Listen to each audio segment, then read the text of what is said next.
Right friends, welcome back to the second capsule of 32nd week. This is on Compensatory Afforestation Bill. Recently, Parliament passed Compensatory Afforestation Fund Bill 2016, and you may ask what is meant by compensatory afforestation. All of you are well aware, forest land is diverted for some purposes. Please look into this slide. Forest land may be diverted for mining activities, maybe for construction of dams or reservoirs, or maybe for the purpose of constructing national highways. So, forest land is diverted for some purposes, and in lieu of the destruction of forest due to other activities, compensatory afforestation is required to be done.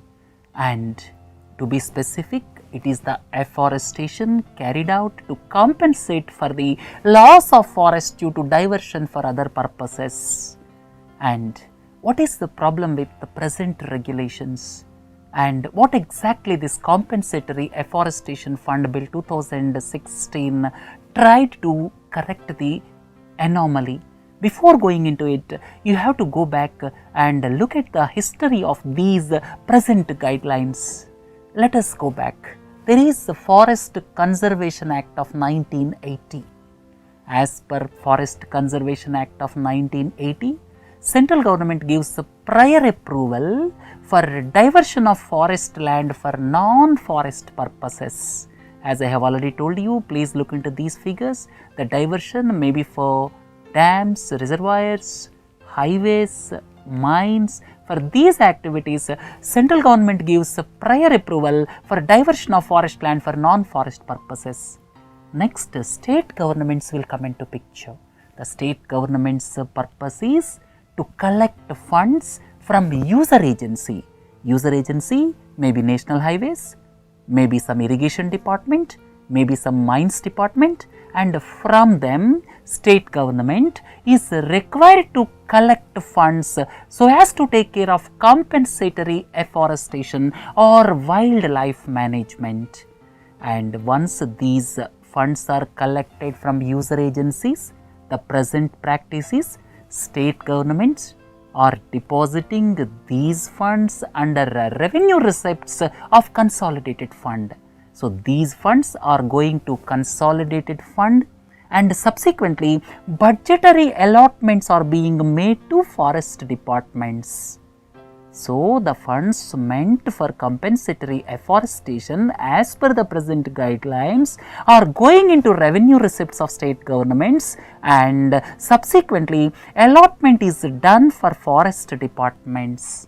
So, the sanction of legislatures is required for expenditure, and at the same time, as the funds are deposited to consolidated fund, there is no mechanism to look at whether these funds are allotted for afforestation or not. There is a need to maintain separate account under public account. So, there is a need which was felt long back to maintain separate account under public account.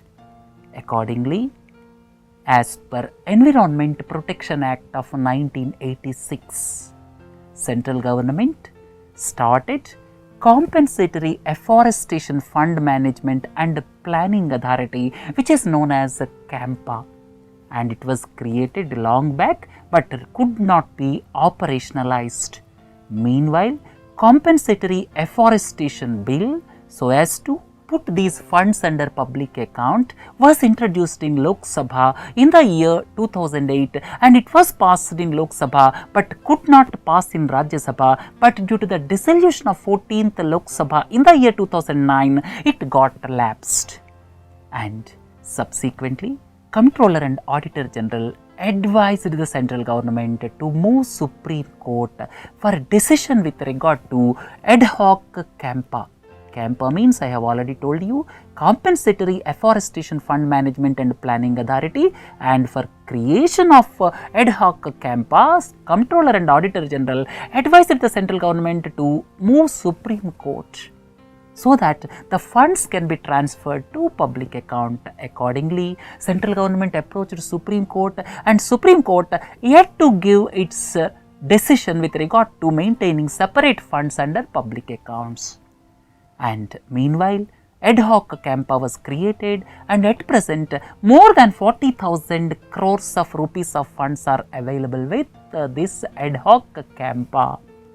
Now the Parliament passed the bill, and as per the bill, 90% of accumulated funds under ad hoc CAMPA will go to states for compensatory afforestation, and 10% will be with the centre. And at the same time, don't forget, the funds will be maintained under non-lapsable public account.